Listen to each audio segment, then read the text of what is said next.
What harm could they do? What's wrong with them? They're black. That's what's wrong with them. And the way I feel, black and white don't mix, and it's never going to mix. They've been here in this country 200 years, and it seems that you show me one neighborhood where integration worked. Hate for black people is just as prevalent in the North as it is in the South. Hate for black people is all over this country, and it has been from the foundation up until now. Check this out. And we're going to do everything within our power, through legal means, to make sure that this neighborhood stays white. This clip comes from a documentary called Rosedale, The Way It Is, produced by journalist Bill Moyers. It aired on PBS in January 1976, and it documented what happened when a black family, the Spencers, moved into this all-white neighborhood. A pipe bomb was thrown through their window on New Year's Eve while they slept with their 3 sons. A note attached to it threatened to kill their firstborn child. And the 2 men arrested for the bombing were acquitted. But the Spencers didn't leave. It was New York City in 1975.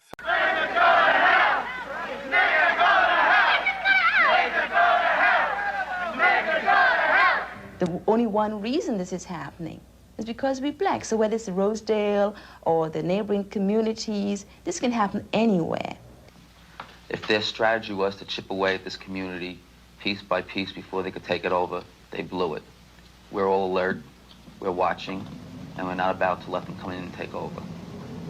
Every night from 8 to well past midnight, Roar volunteers cruise in patrol cars through the streets of Rosedale, searching for outsiders they feel are a threat to their community. Andre Noblesse, a former soldier in the Belgian Congo, came to America with $10. He worked literally day and night as a security guard and dishwasher, and now owns his own home in Rosedale. Check this bozo out, the Belgian Congo army, or military, whatever. He ain't even from the United States. Hell, he's not even from Congo. Hell, he's an imposter over there, and he's an imposter over here. Why is this so important to you? Well, it is very important to me. I live over here, and I want this place to be very safe. I want to keep colored people out of the community of Rosedale. That's what I'm struggling for. And just a small little tidbit about slavery in the North. There were slaves in North America as well as in the southern parts of America, meaning in all 13 colonies. What happened is that slaves in the North were allowed to read, and they were allowed to purchase the newspaper.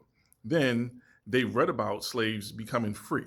When they read about slaves becoming free, they went to the courts, and then they filed petitions and sued for their freedom, and they won. This is where you get the Mason-Dixon line. This is why all of the slaves in the South were forbidden to read, and the punishment would be death. It is because they did not want that news to spread. Therefore, all of the slaves in all 13 colonies would be able to go to court and free themselves. Catch you next time.